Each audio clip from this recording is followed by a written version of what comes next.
मेरा नाम नबीना सदफ है, मैं clinical psychologist and drug addiction therapist हूँ और इसके अलावा AHMO की वुमेन विंग की प्रेसिडेंट हूँ। और आज जो हम लोगों ने ये कैंप लगाया है तो बेसिकली डिफरेंट जो है वो हेल्थ के हवाले से साइकोलॉजिकल हेल्थ है, फिजिकल हेल्थ है और जितने भी इश्यूज़ हैं हेल्थ से रिलेटेड तो उससे रिगार्डिंग लगाया ताकि लोग जो है वो फ्री सर्विसेज हासिल कर सकें, फ्री सर्विसेज हासिल कर सके। लेकिन क्योंकि साइकोलॉजिस्ट हैं तो आपको साइकोलॉजी के मुताल्लिक़ सवाल भी करना मेरा फ़र्ज़ बनता है।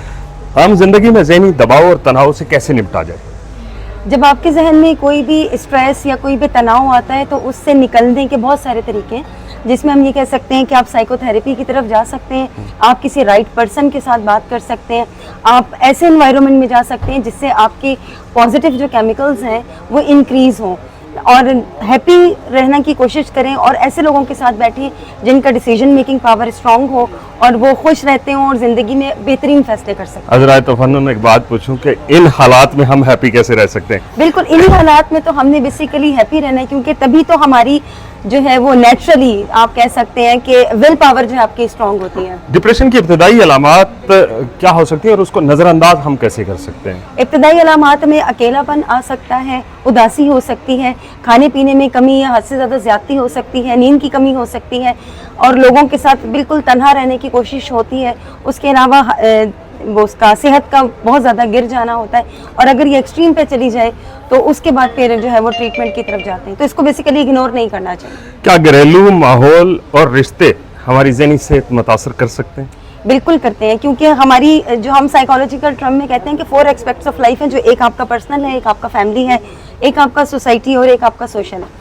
तो उसमें हम ये चीज़ कहते हैं कि जब फैमिली जो है वो आपकी बेसिकली बैकबोन होती है, ठीक है, तो अगर वो एनवायरनमेंट आपको स्ट्रेसफुल मिलेगा तो डेफिनेटली आप उस तरह से प्ले नहीं कर सकते। आप ये देखें जो कामयाब लोग हैं उनकी फैमिली पीछे से स्ट्रॉन्ग है और अगर जो वो कामयाब नहीं है तो वहाँ पे आप देख लें कहीं ना कहीं जो वो स्ट्रेस और तनाव रहता है जिसकी वजह से इंसान आगे नहीं। अच्छा, ये एक तासुर दिया जाता है कि ये जो मेरे हाथ में और आपके पास भी है, ये इस बीमारी की वजह से भी बहुत सारे ज़हनी मसाइल पैदा होते हैं। जी, जब हम फिजिकल एक्टिविटीज से हट के एक गैंगस्टर में आ जाएंगे और उसके बाद पूरा फोकस आपकी जो पूरी एनर्जी है वो इस तरफ लग जाएगी तो आप बाकी अपनी एनर्जी को यूटिलाइज नहीं कर सकते।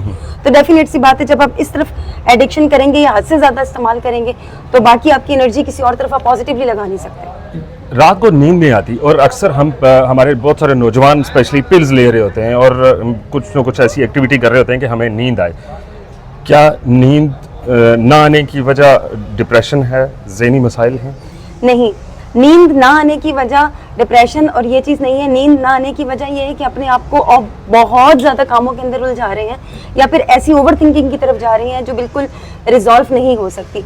इसकी वजह से या आपकी फिजिकल थकन है, उसकी वजह से आपको रात को नींद नहीं आएगी, या हद से ज़्यादा गैजेट्स का इस्तेमाल करना है। ये भी है माशरे के अंदर, जाहिर सी बात है। एक जो शादीशुदा अफराद हैं, अज़दवाजी जो उनकी ज़िंदगी है उसमें नफ्सियाती जो मसाइल हैं उनकी वजह कुछ समझ आई है आज तक आपको? जी, आपकी जो कंपेटेबिलिटी है ना वो मैच होनी चाहिए, आपका जहन मिलना चाहिए और अगर आप ये कहते हैं कि वो चीज़ नहीं तो थोड़ा सा स्पेस देनी चाहिए, एक माइंड को अंडरस्टैंड करने की ज़रूरत है। जब इस तरह से करेंगे तो डेफिनेट सी बातें बेहतर है और अगर नहीं करेंगे तो बहुत सी कॉम्प्लिकेशंस आ जाएंगी।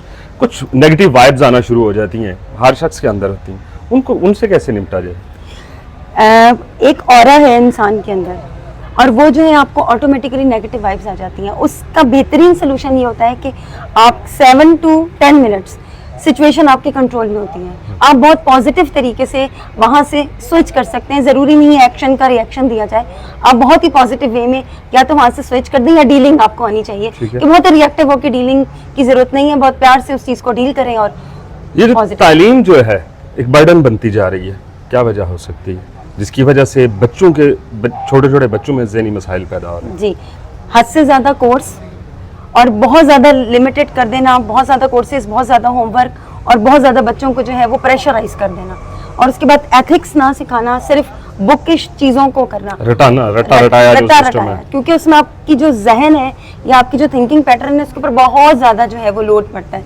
तो इसकी वजह से वो आपकी जहनी थकन और फिजिकल थकन जो है वो आती है। उसके अलावा बैग्स बहुत ज़्यादा जो है वो हो चुके हैं, तो ये चीज़ जो है वो बहुत ज़्यादा अफेक्ट करती है। ये जो टीवी आजकल हम देखते हैं और उसमें करंट अफेयर को ज़्यादा फोकस किया होता है, हमने वो देख रहे होते हैं न्यूज़ के मुताल्लिक़, तो उस वक्त ये होता है कि वो चीज़ें क्या हमारे जहन के ऊपर असर करती हैं? नेगेटिव खबरें भी हैं, पॉजिटिव हैं, कुछ हार्श हैं, इस टाइप। पॉजिटिव इम्पैक्ट आप देंगे वो पॉजिटिव अफेक्ट करना शुरू करेगी, क्योंकि रिपीटेशन मोड पे चल रही होती है। नेगेटिव होगा तो वो नेगेटिवली अफेक्ट करेगी। फिर आपके ब्रेन के ऊपर ये डिपेंड करता है कि आप उस जो पॉइंट है या उस बात को आप ले कैसे रहे हैं। क्या आप उस टाइम एक नेगेटिव माइंडसेट के साथ बैठे हैं और ऑटोमेटिकली आपको जो है वो अटैच कर दिया गया, तो वो डेफिनेटली मल्टीप्लाई होगा। लेकिन अगर आप पॉजिटिव और नेगेटिव वाइब के साथ देख रहे हैं तो इसमें थोड़ी सी कमी आ जाएगी। अक्सर लोग ये शिकवा भी करते हैं और शिकायत डॉक्टर्स के पास आते हैं कि जी हमारा दिमाग ख़राब है।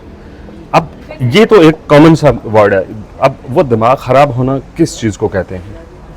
वो डेफिनेटली इस चीज़ को कहते हैं कि जहाँ पे उनके सोचने समझने की सलाहियत को समझ नहीं आती, या वो नॉर्मल से हट के कुछ ऐसे एक्ट कर रहे होते हैं, जैसे अगर नींद है तो मुसलसल कई कई घंटों तक सो रहे हैं, बिल्कुल नींद का ना आना, या हद से ज़्यादा जो है एक नॉर्मल चीज़ों को एबनॉर्मलिटी की तरफ से लेके जाना। तो वहाँ पे वो ये चीज़ कहते हैं कि अब हमसे ये सब कुछ नहीं हो रहा, अब ये इंसान या ये बंदा या मैं जो है इस तरफ जा रहा हूँ, जो कि बिल्कुल एक पागलपन की तरफ। लास्ट ये बता दें कि जो साइकोलॉजिस्ट है या साइकाट्रिस्ट है वो कितना अहम अहमियत रखता है इन ज़हनी मसाइल में? बहुत ही ज़्यादा अहमियत रखता है। ये दो कॉम्बिनेशन है, साइकेट्रिस्ट एंड साइकोलॉजिस्ट। साइकोलॉजिस्ट आपको वो कंफर्टेबल एनवायरनमेंट देता है और एक मिरर की तरह आपकी उन चीज़ों को लेके सुनता है, और सुनने के बाद वापस आपको ही उसी फेज़ में ला के रखता है जिस तरह आप थे। और अगर हम साइकेट्रिस्ट की बात करें तो जब एक्सट्रीम पे बीमारी चली जाती है, सिवियरिटी की तरफ चली जाती है, जब हम क्लिनिकल चीज़ों की तरफ चले जाते हैं, तो वहाँ पे जब केमिकल्स इम्बैलेंस होते हैं तो साइकेट्रिस्ट का बहुत पॉजिटिव रोल प्ले होता है। वो मेडिकेशन देते हैं ताकि ब्रेन के केमिकल्स जो हैं वो इक्वल हो जाए। साइकोलॉजी इमोशंस को इक्वल करेगी और थॉट पैटर्न को इक्वल करेगी और मैनेजमेंट करेगी आपकी बिहेवियर की। वक्त देने का बहुत शुक्रिया। Thank you so much.